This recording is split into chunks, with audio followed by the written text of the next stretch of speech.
नमस्कार दोस्तों, आप सबका स्वागत है आपके अपने चैनल हिंदी साहित्य पथ में। आशा करते हैं आप लोग स्वस्थ होंगे, मस्त होंगे। आज आपके लिए बहुत ही महत्वपूर्ण वीडियो लेके आए हैं, महत्वपूर्ण कक्षा लेके आए हैं, जो कि विश्वनाथ त्रिपाठी जी की इतिहास ग्रंथ हिंदी साहित्य सरल का कक्षा श्रेणी चल रही है। इससे पहले एक कक्षा हो चुकी है जिसमें उनका परिचय, लेखक जी का परिचय, भूमिका और उनका जो विषय क्रम है, उन्होंने क्या क्या किस काल में क्या बताया, वो डिस्कस कर चुके हैं। आज हम पढ़ रहे हैं आदिकाल। ठीक है, आदिकाल पढ़ रहे हैं। आदिकाल में क्या विशेषताएं हैं, क्या है, तो वो आज हम सब कुछ देखेंगे। और जो कि ये सभी परीक्षाओं के लिए बहुत ही महत्वपूर्ण है। बहुत छोटी पुस्तक है, बहुत अच्छी है, बहुत सरल भाषा में है। चलिए चलते हैं अपनी कक्षा की तरफ। ठीक है, आदिकाल। आदिकाल का समय इन्होंने क्या माना है विश्वनाथ त्रिपाठी जी ने, तो 1000 ईस्वी से 1400 ईस्वी तक। ठीक है, 1000 ईस्वी से 1400 ईस्वी तक। चलिए आगे देखते हैं। आगे है सामाजिक स्थिति। आदिकाल में क्या सामाजिक स्थिति है वो देखते हैं। सामाजिक स्थिति। आदिकाल विविध और परस्पर विरोधी प्रवृत्तियों का काल है। हर्षवर्धन के बाद किसी ने केंद्रीय सत्ता स्थापित नहीं की। युद्ध या बाहरी हमलों का कोई प्रभाव जनता पर नहीं पड़ता था। भूमि और नारी का हरण राजाओं पर लिखे गए काव्यों के सामान्य विषय हैं। सामंतवादी व्यवस्था में भूमि संपत्ति का स्रोत है। रक्त या वंश की शुद्धता और उच्चता में नारी की भूमिका निर्णायक होती है। अर्थव्यवस्था की बात छेड़ दी जाए तो कहा जा सकता है कि सामान्य जनता के दैनंदिन जीवन पर राज्य की अपेक्षा धार्मिक मतों का अधिक प्रभाव था। इस काल में संस्कृत, प्राकृत और अपभ्रंश में भी रचनाएं हो रही थी और साथ ही साथ अपभ्रंश के केचुल को छोड़ती हुई हिंदी भी अपना रूप ग्रहण कर रही थी। तो इस आदिकाल में कौन कौन सी भाषाएं चलती थी, तो संस्कृत, प्राकृत और अपभ्रंश, और इनके साथ साथ हिंदी का भी कुछ कुछ प्रभाव दिखा जा रहा था। चलिए आगे चलते हैं, आगे देखते हैं। इस काल में आवागमन के सहज और जैसे विकसित नहीं थे। ठीक है, इनका परिणाम यह दिखलाई पड़ता है कि इस विशाल क्षेत्र के विभिन्न स्थानों पर रची हुई कृतियों में भाषागत विभिन्नता और क्षेत्रीयता का रंग अधिक है। इसलिए आदिकाल का हिंदी साहित्य अनेक बोलियों का साहित्य प्रतीत होता है। वस्तुतः यह काल अनेक दृष्टियों से संधि काल है। धार्मिक दृष्टि से इस काल में अनेक ज्ञात अज्ञात साधनाएं प्रचलित हैं। सिद्ध, जैन, नाथ आदि मतों का इसी काल में व्यापक प्रचार किया गया था। इनका साहित्य भी प्रचुर मात्रा में उपलब्ध होता है। ठीक है,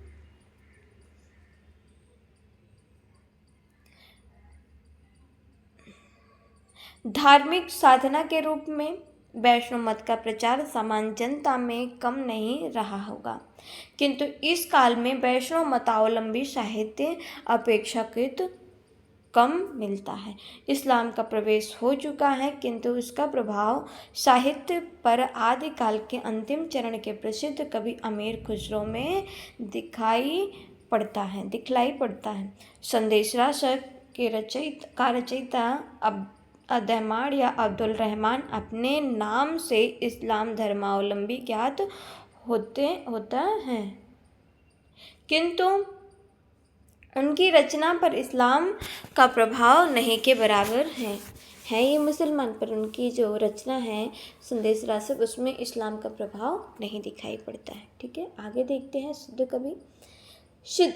सिद्ध कवि बौद्ध धर्म कालांतर में तंत्र मंत्र की साधना में बदल गया है। व्रजयान इसी प्रकार की साधना था। महापंडित राहुल सांस्कृत्यायन के अनुसार बौद्ध धर्म अपने हीन ज्ञान और महायान के विकास को चरम सीमा तक पहुंचाकर अब एक नई दिशा लेने की तैयारी कर रहा था। जब उसे मंत्रयान, ब्रजयान या सहजयान की संज्ञा मिलने वाली थी। सिद्धों का संबंध इसी ब्रजयान से था। तो सिद्धों का संबंध किससे था? ब्रजयान से था।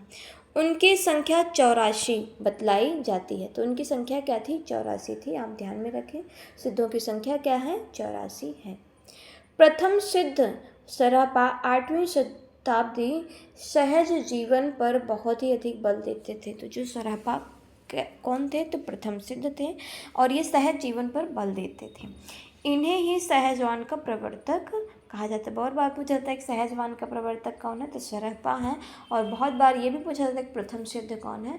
तो वो भी शरहप्पा है। और उनका समय क्या है? 8वीं शताब्दी। आप ये ध्यान में रखें।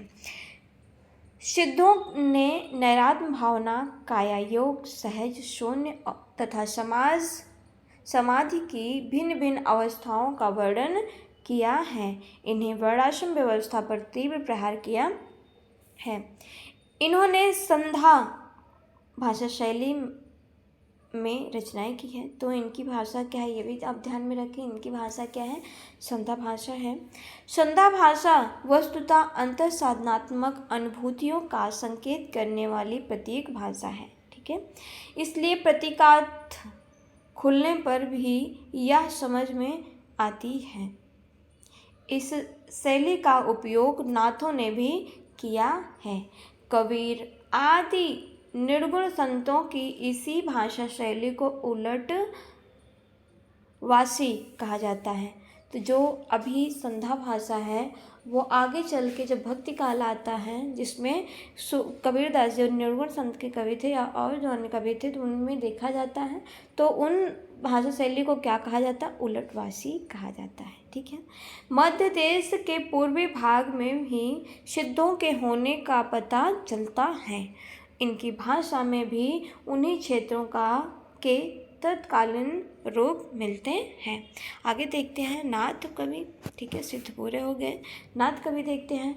नाथ का समय थोड़ा बाद का है। 84 सिद्धों की जो सूची मिलती है उन्हें कई नाम नाथों के भी हैं। ब्रजयान सिद्धों के साथ नाथों का संबंध था। नाथ पंथ में गोरखनाथ शिव के रूप में माने जाते हैं। तो गोरखनाथ जो थे वो नाथों में हैं, तो वो किस रूप में माने जाते हैं? तो शिव के रूप में माने जाते हैं। अतः इनका शैव होना स्पष्ट है। तो कौन है? तो शैव है। शिव के जो माने जाते हैं उसी के समान, तो गोरखनाथ को शैव कहा जाता है।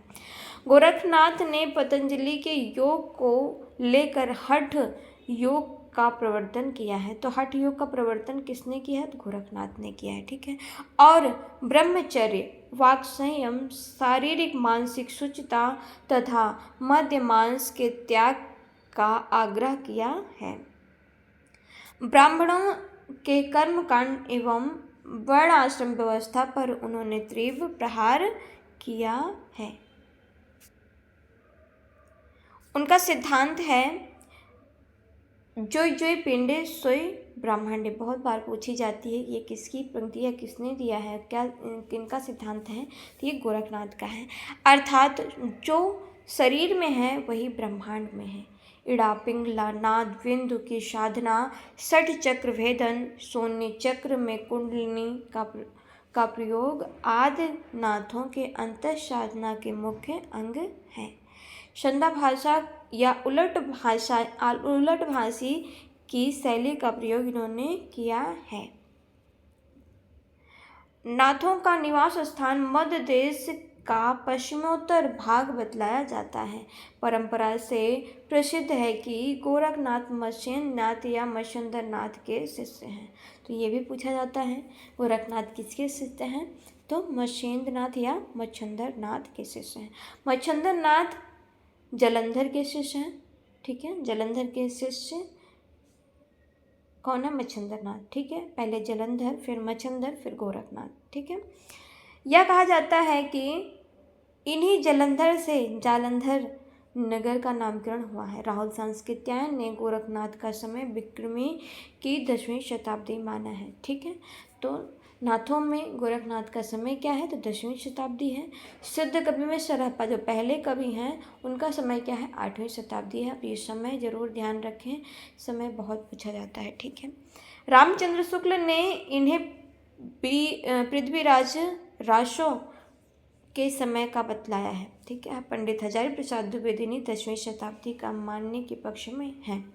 तो जैसे इन्होंने भूमिका में बता दिया है कि रामचंद्र शुक्ल का तो सर्वमान्य है, पर जो परवर्ती साहित्यकार या आलोचक थे उनका भी हम मत बताते चलेंगे, ऐसा विश्वनाथ त्रिपाठी जी ने अपनी भूमिका में बताया।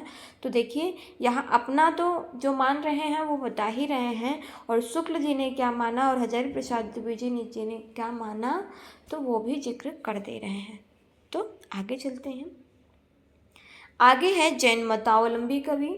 जैन मत के प्रभाव से अधिकांश काव्य गुजरात, राजस्थान और दक्षिण में रचा गया है।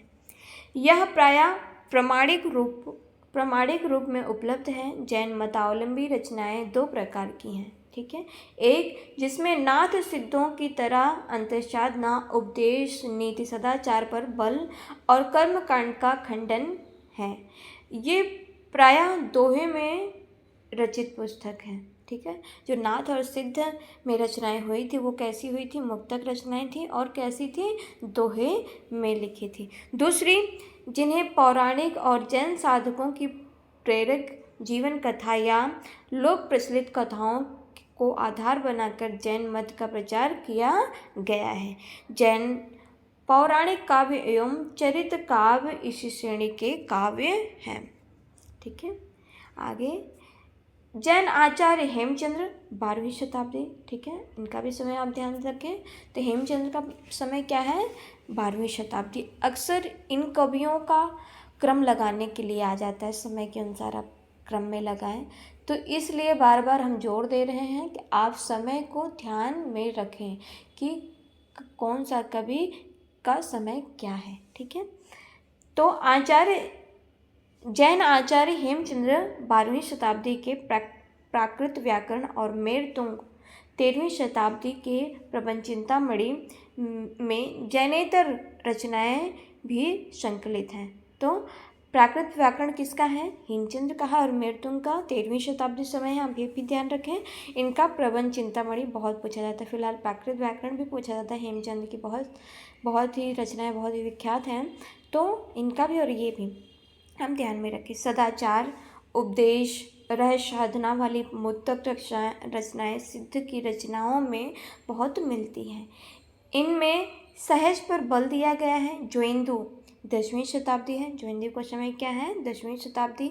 राम सिंह लगभग 12वीं शताब्दी आदि इसी कोटि के प्रमुख जैन कवि हैं। पौराणिक काव्य धारा में अपभ्रंश के महान कवि स्वयंभू आते हैं। अगर पौराणिक काव्य धारा में अपभ्रंश का महान कवि कौन है? स्वयंभू को माना इन्होंने राम कथा को आधार बनाकर पौमचरियों की रचना की है।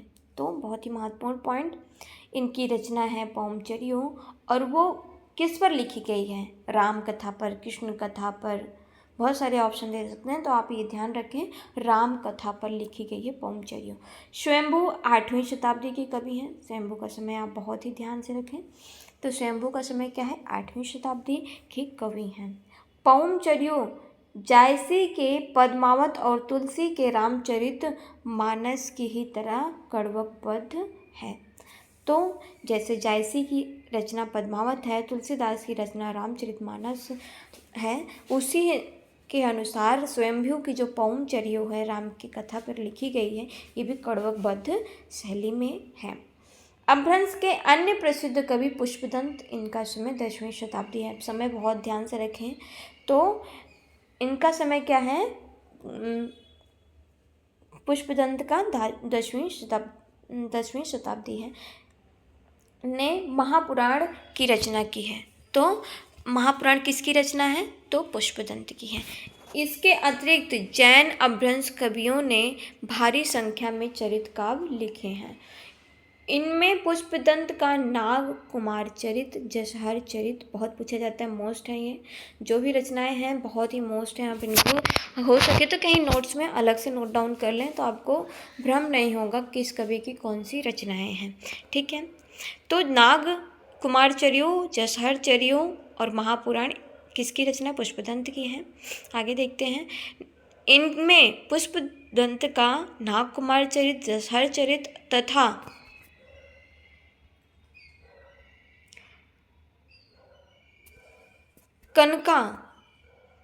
कनकामर मुनि 11वीं शताब्दी का करकंड चरित अधिक प्रसिद्ध है। तो कनका मुनि का 11वीं शताब्दी समय है और इनका कौन सी रचना है? करकंड चरित अधिक प्रसिद्ध है। भविष्यत का कथा, ये भी बहुत पूछी जाती है, नामक प्रसिद्ध अभ्रंश कथा काव्य धनपाल 10वीं शताब्दी की ऐसी रचना है जिसमें लोक प्रचलित कथाओं को भी सरल बनाए रखा गया है और जैन मत में दीक्षित होने की प्रेरणा भी दी गई है। ठीक है। इस काल में लिखा गया वैष्णव साहित्य बहुत ही कम मात्रा में उपलब्ध है, लेकिन लक्ष्मीधर द्वारा 14वीं शताब्दी में संकलित काव्य प्राकृत पैंगलम के अनेक छंदों में विष्णु के विभिन्न अवतारों से संबंधित पंक्तियाँ मिलती हैं। इसी प्रकार हेमचंद्र 12वीं शताब्दी के प्राकृत व्याकरण में संकलित अभ्रंश दोहों में भी कृष्ण, राधा, 10 मुख आदि की चर्चा आती है। इससे अनुमान किया जा रहा है कि इस काल के साहित्य में विष्णु के विभिन्न अवतारों को लेकर प्रचुर मात्रा में रचनाएं हुई थी जो अब उपलब्ध नहीं है। ठीक है। बहुत कुछ यही स्थिति श्रृंगारपरक लौकिक काव्यों में भी है। सौभाग्यवश राउल बेल 11वीं शती, राउल बेल रोड़ा कवि है, रोड़ा कवि की रचना है राउल बेल का समय क्या है? 11वीं शती। और संदेश रासक अब्दुल रहमान की 13वीं शताब्दी नामक 2 शुद्ध लौकिक श्रृंगारी काव्य प्रमाणिक तौर पर उपलब्ध हो गए हैं। संदेश रासक का महत्व इससे भी आंका जाना चाहिए कि वह किसी भारतीय भाषा में रचित इस्लाम धर्मावलंबी कवि की प्रथम रचना है। संदेश रासक 3 प्रकरणों में विभाजित 223 छंद का संदेश काव्य है। तो संदेश रासक कितने भागों में है? 3 प्रकरणों में है। और कितने छंद हैं? 223 छंद हैं। राउल बेल के रचयिता रोड़ा नामक कवि हैं जिसने किसी राजा के अंतपुर में रहने वाले विभिन्न प्रदेशों की रानियों का वर्णन किया है। तो राउल बेल में क्या वर्णन है? किसी राजा के अंतपुर के रहने वाले विभिन्न प्रदेशों की रानियों का वर्णन है। संदेश रासक 3 भागों में है, 3 प्रकरणों में है और कितने छंद में? 223 छंद में है। आप ये ध्यान में रखें। चलिए आगे देखते हैं।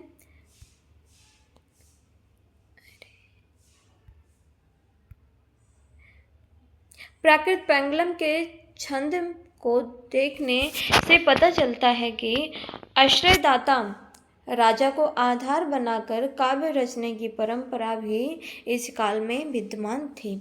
प्राकृत पैंगलम में विद्याधर द्वारा रचित किसी राजा संभवतः जयचंद की एवं अनुमानतः शारंगधर द्वारा रचित हमें राशों की प्रशंसा में लिखे गए पद मिलते हैं।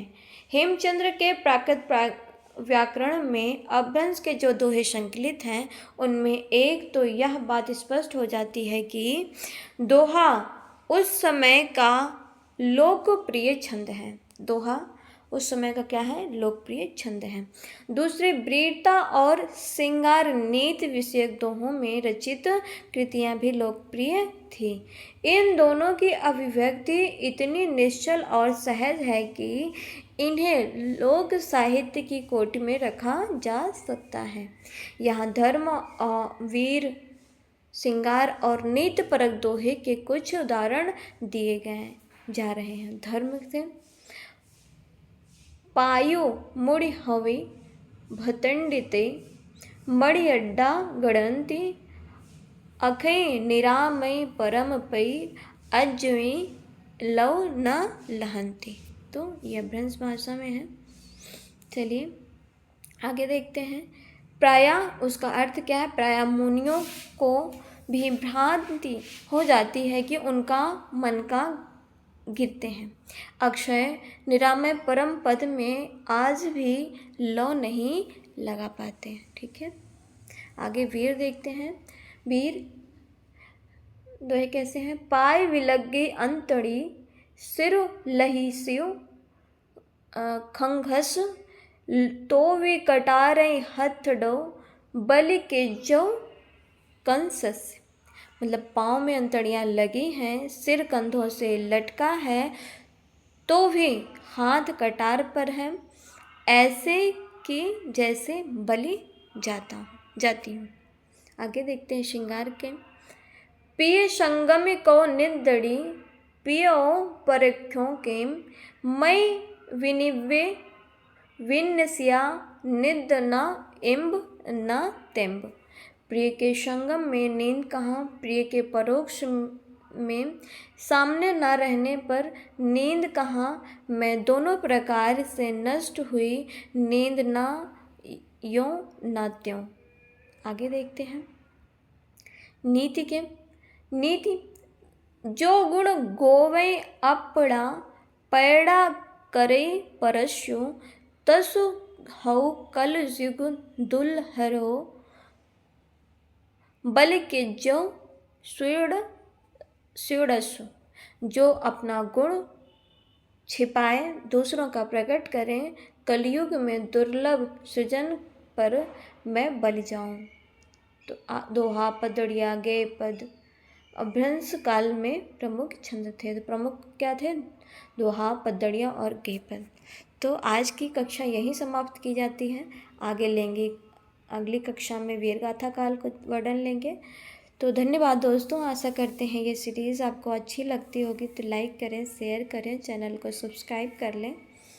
और अगर ये PDF हिंदी साहित्य सरल का इतिहास का चाहते हैं तो इसी बुक के इसी वीडियो के डिस्क्रिप्शन में आप जाके देखेंगे तो प्लेलिस्ट भी दी गई है और टेलीग्राम का चैनल भी दिया गया है जहाँ PDF अपलोड कर दी गई, तो आप वहाँ से देख सकते हैं। चलिए धन्यवाद दोस्तों, मिलते हैं अगली कक्षा में।